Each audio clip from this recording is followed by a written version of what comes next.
Саламатсыздар ма? Менің YouTube каналымның тұрақты көрермендері. Бүгін сіздерге тағы да мороженое аппарат жайлы толықтай түсіндіріп беретін боламын. Біз мороженое жасағаннан соң аппаратты жуып атқан сәтімізден бастап сіздерге көрсетіп жатырмын. Бұл мороженое аппараты өте таза, ұқыпты, жақсы жуылып, таза болып тұру керек. Менің мына жуып атқан майлығым жаңағы машина жуатын шаршық па не дейді, сондай мен жуып атамын. Өйткені аппаратты жақсылап дақ қалдырмай сүртеді, тазалап. Мына мен жуып атқандарым шнектерін тазалап жуып жатырмын.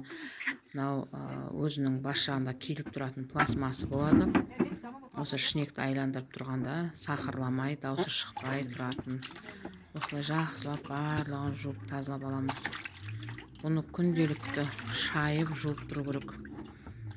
Әйтпесе мына күн ыстығында балмұздағымыз сүттен жасалады ғой, сол сүтіміз тез айнып кетуі мүмкін.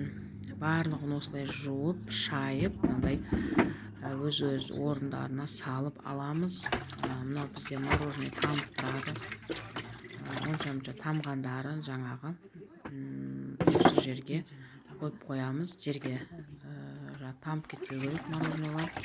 Мынау бізде алдындағы жаңа қақпағы. Бұл да қатты рөл ойнайды. Бұны да тазалап жуу керек. Әсіресе мына резинасы таза болу керек, және де жыртылып қалмау керек бұл резинасы.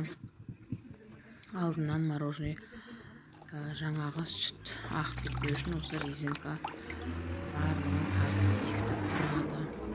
Енді осыларды жақсылап орналастырып аламыз жайына. Бізде алдында жаңағы бұрайтын болттары бар.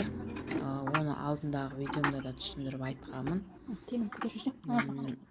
Бір жоғарыдан, бір төменнен бұрап аламыз деп. Менде 220 вольттық аппарат. Бұл аппаратты қолданып жатқаныма 10 жылдай болып қалды. Осындай жуумен таза ұқыпты ұстаудың арқасында аппаратым әлі жап-жаңа болып тұр. Осылай барлығын бекітіп аламыз. Сіздердің жаңағы доқтарыңыз, яғни светтеріңіз 220-дан кем болмау керек.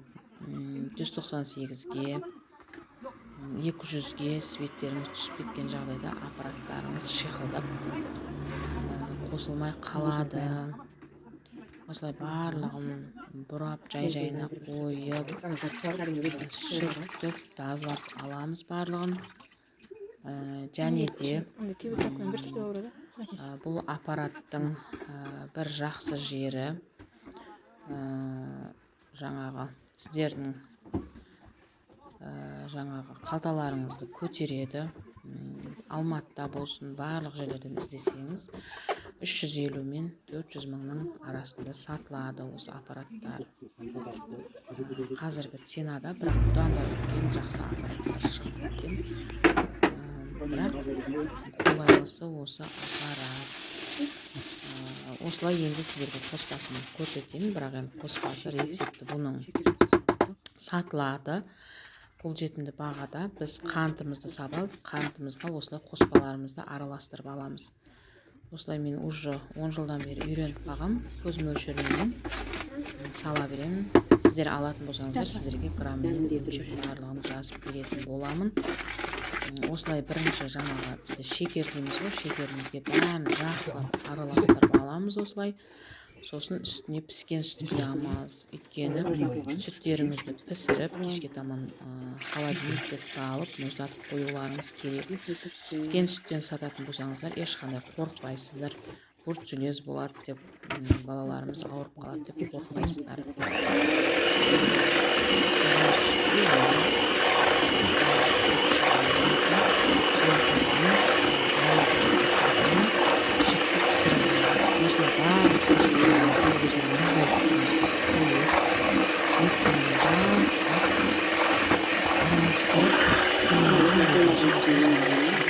боламыз. Енді осылай жартысына шейін араластырып болған соң бізде осындай май қосылады. Иісі жоқ, дәмі жоқ, осылай керемет май. Май иісі, дәмі де өзге болмайды. Май болып әдемі жақсы болады.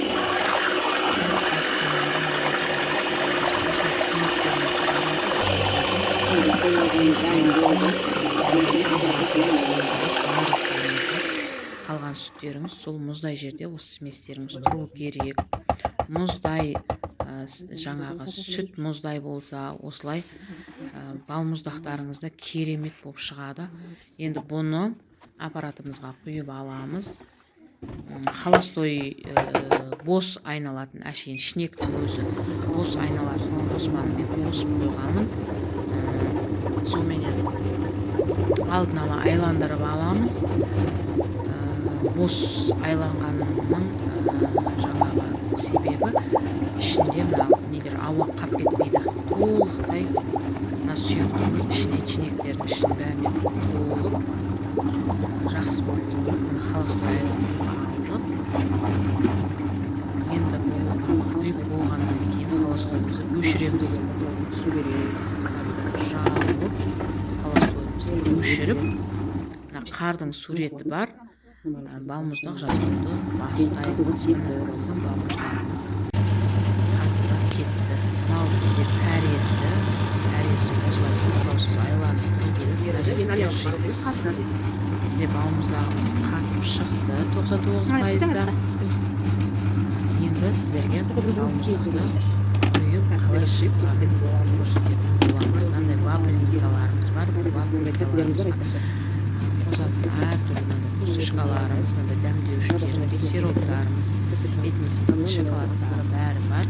Мынандай вафлидің астына осылай ұнтақ сеуіп аламыз. Вафлидің асты асан ашықта болады. Мороженое ағып кетпес үшін. Балмұздағымыз осылай дайын болды. 99%-да 17-14 градусында балмұздағымыз осылай қаймақ болып шығады. Сіздер де менің арнама тіркеліп, комментарий жазып, лайк басып кетулеріңізді сұраймын. Дәмі керемет болды.